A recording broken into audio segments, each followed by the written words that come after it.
I'm going to show you 3 images. Notice which one draws your attention first. Don't think too hard. Just observe your instinct. Most people's eyes are immediately drawn to the bright red object or the face showing emotion. This isn't random. It's attentional bias in action. Your brain prioritizes stimuli that are emotionally charged, novel, or socially relevant, a pattern documented in countless cognitive psychology studies on visual attention. Researchers like and Treisman have shown that our brains automatically filter incoming visual information to focus on what seems most salient, often without conscious awareness. This is the same mechanism advertisers and propagandists exploit. Influence surrounds you constantly. Every ad, every notification, every trending hashtag nudges your attention, your desire, even your beliefs. Not all influence is harmful. Marketers, educators, and public health campaigns use these principles to guide decisions responsibly. To understand where this began, we go back 2,000 years. In ancient Rome, coins weren't just currency, they were propaganda tools. Emperors imprinted their faces alongside symbols of victory and divine favor, silently reminding citizens who held power and why they should obey. Cathedrals, too, were more than places of worship. Stained glass windows told visual stories of virtue, sin, and divine authority for those who couldn't read. Each arch, each sculpture, was designed to shape belief. As Edward Bernays explains in Propaganda, 1928, these are the first versions of the operating system of mass influence. And here's the connection. The same principles guiding Roman citizens are active in your daily life today. While you scroll social media or glance at product placements, your brain reacts to cues it barely notices. Emotional triggers, colors, positioning. Awareness transforms passive exposure into understanding. By the end of this video, you won't just recognize influence. You'll gain tools to distinguish between guidance that serves you and manipulation that doesn't. Think of it as installing a mental firewall, not to shut out all information, but to navigate the stream of stimuli with clarity. If symbols are the language of propaganda, fear is its loudest volume. Fear is one of the most powerful tools for shaping human behavior. Psychologically, classical conditioning explains how neutral stimuli become associated with strong emotions. The amygdala, a small almond-shaped structure in the brain, tags these emotionally charged events, enhancing memory retention and making them neurologically sticky. Joseph Ledoux's research on fear learning demonstrates why these associations are so durable, explaining why fear-based messaging is often more memorable than neutral information. Legitimate public health campaigns also exploit this principle. Fear appeals can encourage vaccination, safe driving, or healthy behavior, demonstrating that fear is a tool, not inherently manipulative. Modern examples make this visceral. Political ads often pair a candidate's face with alarming statistics or ominous imagery, while social media amplifies emotionally charged content through algorithmic prioritization. Think about it. Have you ever clicked on a headline simply because it scared you? That spike in attention is your brain's fear circuitry responding instinctively. Awareness doesn't erase fear, but it gives you the chance to pause, reflect, and respond deliberately rather than automatically. Historically, fear has been weaponized systematically. During World War I, the infamous poster "Destroy This Mad Brute" depicted a guerrilla-like enemy invading the homeland, instilling immediate disgust and outrage. By World War II, propaganda evolved to blend fear with heroism. Frank Capra's Why We Fight film series turned ideological warfare into compelling cinematic narratives, while cartoons and slogans encouraged voluntary sacrifice for the greater good. Even during the Cold War, imagery of atomic threat or communist expansion triggered collective anxiety, shaping public opinion and behavior. Fear spreads faster than neutral information because the brain is hardwired to prioritize threats for survival. These spikes in attention make fear-based content more likely to be shared, remembered, and acted upon, which explains the psychological power behind propaganda, advertising, and viral media. While fear grabs attention and ensures obedience, researchers eventually discovered that desire can be even more persuasive than terror. That subtle pull toward what you want, rather than what you fear, is the subject of next section, the invisible influence shaping your choices without you noticing. If fear is the loudest volume of propaganda, desire is the whisper you never consciously hear. While fear grabs attention, desire shapes behavior subtly, guiding choices, preferences, and values without awareness. Psychologists study this under framing, priming, and nudging, small informational cues that steer decisions without explicit instruction.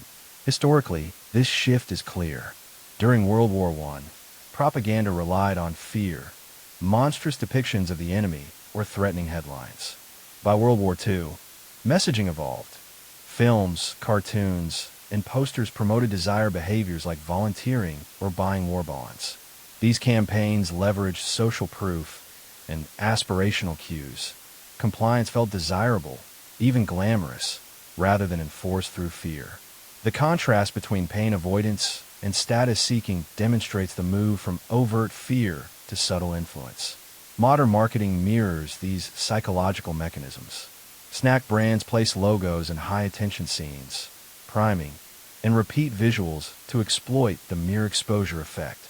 Online retailers often display a recommended or premium item first, using anchoring bias to make other options appear more reasonable. Influencers signal lifestyle aspirations subtly, nudging followers toward choices without overt persuasion. Framing also plays a role. Headlines or product descriptions emphasize certain attributes to shape perception. These examples show how invisible influence blends historical strategies with modern behavioral science. Audience prompt. Think of the last time you were drawn to a trending gadget, a viral video, or a shopping recommendation.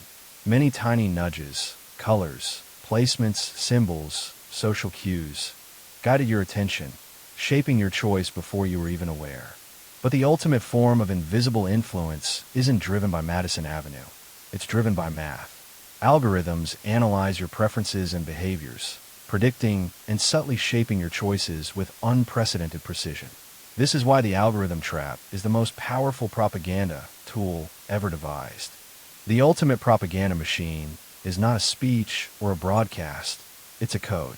Unlike the visible, centralized voices of wartime leaders or the posters plastered on walls, today's propaganda is invisible, distributed, and personalized.